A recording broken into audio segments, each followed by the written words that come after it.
Shalom, kembali lagi bersama saya Pendeta Beatrix Sehanusa dalam acara siaran Taburai Injil Klasis GKI Yapen Selatan di hari ini. Kita bersama-sama akan mendengarkan bagian firman Tuhan dalam siaran ini.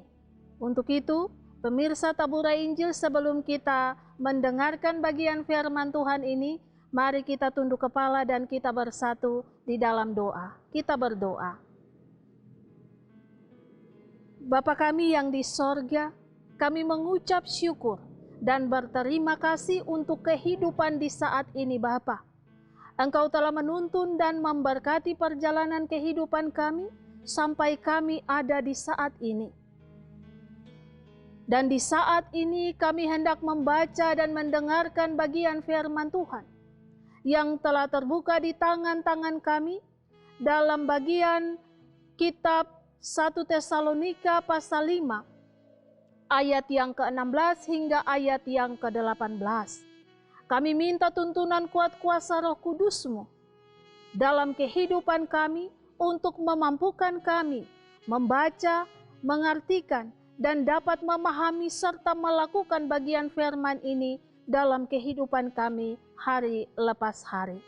Kami mohon bimbingan-Mu ya Tuhan, ya Allah kami. Di dalam nama Tuhan Yesus Kristus, Anak Allah yang kudus, kami sambut sabda kebenaran firman Tuhan di hari ini. Amin.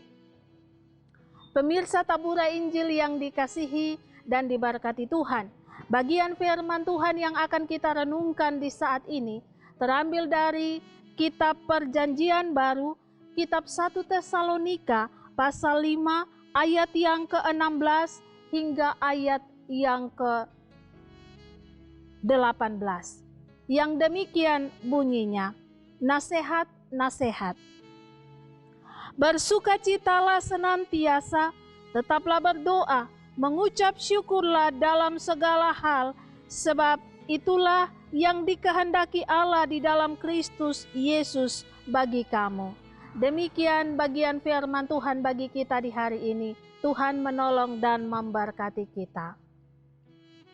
Pemirsa Taburai Injil yang dikasihi dan diberkati Tuhan, lewat bagian firman Tuhan yang kita baca di hari ini, tema yang akan kita renungkan yakni bersukacita, berdoa, dan bersyukur.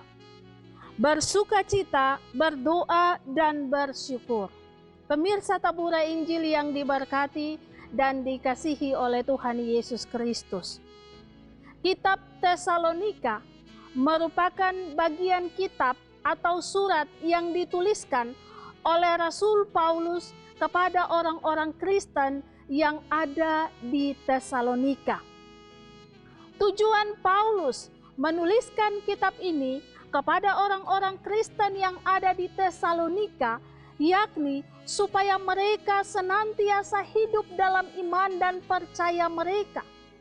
Mereka tidak mudah digoncangkan, terutama dalam kejadian yang sementara terjadi dalam kehidupan mereka saat itu, yaitu penganiayaan yang harus dialami oleh orang-orang percaya yang ada di Tesalonika. Paulus menuliskan kitab ini atau surat ini kepada mereka supaya mereka yakin bahwa hidup di dalam Tuhan akan membawa mereka kepada keselamatan kekal. Tetapi juga tujuan surat ini dituliskan oleh Paulus kepada orang Kristen di Tesalonika agar mereka memahami tentang orang-orang percaya yang telah mati di dalam Tuhan mendahului mereka. Paulus menginginkan supaya mereka tetap percaya belajar dari Injil yang sudah mereka imani itu. Dan tidak mudah goyah dengan pengajaran-pengajaran palsu, pengajaran-pengajaran sesat yang disampaikan kepada mereka. Sehingga dalam bagian firman Tuhan 1 Tesalonika pasal 5 ayatnya yang ke-16 hingga ayat yang ke-18 merupakan bagian pengajaran dari Paulus kepada orang-orang percaya yang ada di Tesalonika. Bagian firman Tuhan ini, Paulus ingin memberikan sebuah pengajaran kepada orang-orang Kristen yang ada di Tesalonika, bahwa apapun kondisi dan keadaan mereka saat itu, mengucap syukur, berdoa dan bersukacita harus menjadi bagian dan landasan iman mereka kepada Allah yang hidup lewat Yesus Kristus. Pemirsa Tabura Injil yang diberkati oleh Tuhan. Untuk itu, dalam bagian ini, Paulus berkata kepada mereka supaya mereka harus hidup dalam sukacita. Sukacita yang dimaksudkan adalah sukacita di dalam Tuhan. Kalau dalam definisi tiap hari, sukacita pada umumnya adalah sebuah bentuk kebahagiaan. Sukacita atau kebahagiaan menandakan bahwa seseorang ada dalam situasi hati yang baik, hati yang selalu gembira, hati yang selalu mau bersyukur kepada Tuhan. Orang yang mampu bersukacita adalah orang yang mampu bersyukur akan hidupnya di tiap-tiap hari. Oleh sebab itu Paulus bilang orang Kristen dalam pencobaan, terutama orang-orang Kristen yang ada di Tesalonika yang saat itu berada dalam tantangan hidup penganiayaan, meskipun mereka ada dalam penganiayaan, mereka harus terus bersukacita di dalam Tuhan. Bukan berarti dalam sukacita mereka tidak boleh bersedih. Tapi kesedihan mereka akibat penganiayaan itu tidak boleh menghapus sukacita di dalam hati mereka sebagai anak-anak Tuhan. Karena mereka tahu, mereka yakin dan mereka punya iman bahwa apapun yang terjadi pada mereka, keselamatan akan terus mereka miliki. Oleh sebab itu, Paulus katakan bersukacita. Walaupun dalam penganiayaan harus bersukacita, karena kita memiliki jaminan keselamatan. Pemirsa Tabura Injil yang diberkati oleh Tuhan Yesus Kristus. Hal yang kedua yang diajarkan oleh Paulus adalah berdoa. Berdoa harus merupakan bagian penting dalam kehidupan kekristenan anak-anak Tuhan dewasa ini. Dengan berdoa, kita akan mampu mengerti isi hati Tuhan. Dengan berdoa, kita telah membangun persekutuan yang erat dengan Allah. Dengan berdoa, kita akan mampu mengucap syukur, memuliakan Allah. Tapi juga kita akan mampu meminta dari Allah lewat doa kita sebagai seorang anak yang meminta kepada Bapanya. Doa memiliki banyak fungsi dalam kehidupan orang Kristen. Oleh sebab itu, ketika ada orang Kristen yang hidup tanpa doa, yang hari-harinya hidupnya dijalani tanpa doa, mereka akan hidup seperti kompas yang tanpa tujuan. Hidup yang tanpa arah, seperti masakan yang tanpa garam. Demikian kehidupan orang-orang Kristen tanpa doa. Oleh sebab itu Paulus menekankan hal ini supaya dalam segala situasi doa jangan dilupakan. Karena dengan doa kita membangun keintiman kita dengan Tuhan, kedekatan kita dengan Tuhan. Oleh sebab itu orang Kristen selalu berkata demikian, doa adalah jembatan hidup atau napas kehidupan kita dengan Allah. Persekutuan pemirsa tabura Injil yang diberkati oleh Tuhan. Untuk itu, doa harus merupakan bagian napas iman orang percaya. Doa akan mengantarkan kita untuk melihat sesuatu yang tidak bisa kita lihat dengan mata biasa kita. Dengan doa, kita sungguh-sungguh akan mampu dan kuat bertahan di tengah situasi yang berat apapun. Dan hal inilah yang diinginkan oleh Rasul Paulus supaya ada dalam kehidupan orang percaya di Tesalonika. Doa jangan sampai mereka lupakan, karena fokus mereka melihat segala penganiayaan yang mereka alami. Doa harus menjadi hal utama dalam kehidupan mereka sebagai anak-anak Tuhan. Persekutuan tabura Injil yang diberkati oleh Tuhan. Dan hal yang ketiga yang ditekankan oleh Rasul Paulus kepada orang-orang percaya yang ada di Tesalonika, yaitu mengucap syukur. Mengucap syukur ditekankan Paulus di sini, agar mengucap syukur menjadi bagian dari tradisi hidup kita orang percaya. Sebab dengan mengucap syukur, kita mampu menunjukkan bahwa kita adalah manusia yang membutuhkan Allah dalam hidup, dan tanpa Allah kita tidak ada apa-apanya.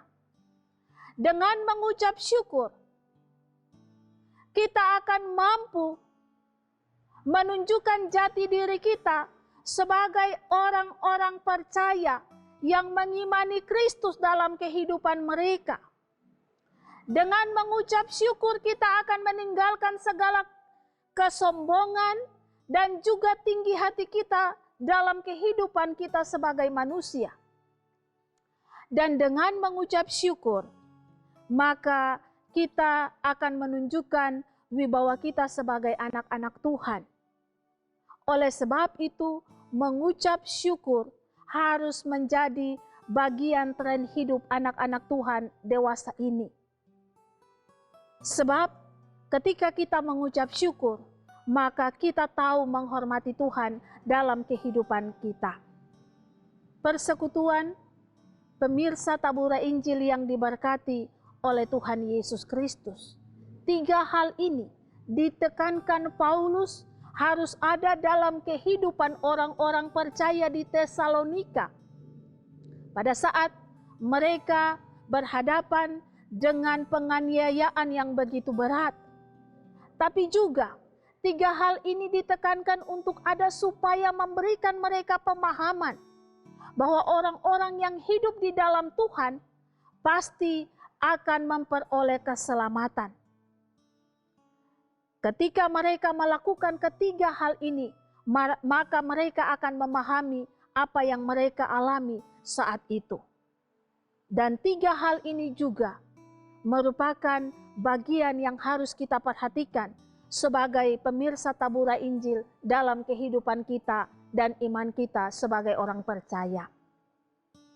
Hal yang pertama, bersukacita. Bapak Ibu, pemirsa tabura Injil yang diberkati oleh Tuhan. Dengan bersukacita, ada banyak manfaat yang akan kita dapat. Yang pertama, kita akan terlihat beda dengan orang-orang dunia ini.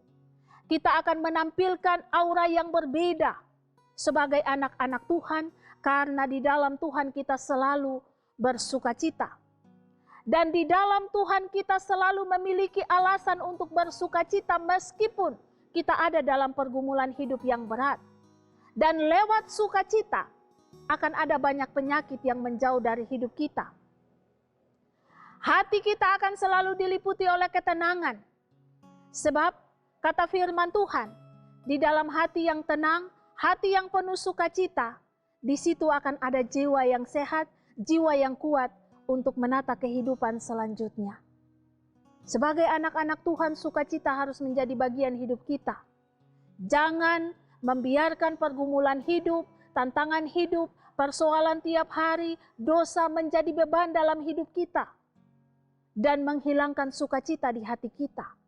Hiduplah dengan penuh ketaatan, kesetiaan kepada Tuhan, dan ajarilah hati kita untuk mengucap syukur dan bersuka cita selalu di dalam Tuhan. Hal yang kedua, doa. Doa harus menjadi tren hidup anak-anak Tuhan saat ini. Tidak bisa kita pungkiri bahwa dewasa ini orang mulai bosan berdoa. Orang mulai tak suka lagi ada dalam sebuah ibadah untuk Tuhan. Orang mulai merasa bosan kalau waktu-waktunya di tiap hari dipakai untuk berdoa. Hari ini, Paulus dalam bagian firman Tuhan 1 Tesalonika pasal 5 ayat yang ke-16 hingga ayat yang ke-18 ingin menekankan kepada kita, doa itu penting untuk ada dalam hidup kita. Doa itu penting untuk ada dalam kehidupan anak-anak Tuhan. Dengan doa, kita akan mampu memahami apa yang Tuhan kehendaki untuk kita lakukan dalam hidup. Dengan doa, kita akan selalu dikuatkan, dimampukan, dan diberikan ketegaran untuk menapaki hari-hari hidup kita di tengah-tengah dunia ini. Untuk itu jangan pernah bosan berdoa, selalulah berdoa. Dan dalam doamu mintalah apa yang kamu mau dari Allah. Maka segala permintaan kita, permohonan kita di dalam nama Yesus pasti akan dijawab oleh Allah. Dan hal yang ketiga, yaitu mengucap syukur. Pemirsa Tabura Injil yang diberkati Tuhan, bagian ini harus kita perhatikan dengan baik. Terkadang kita menganggap mengucap syukur adalah memberikan uang.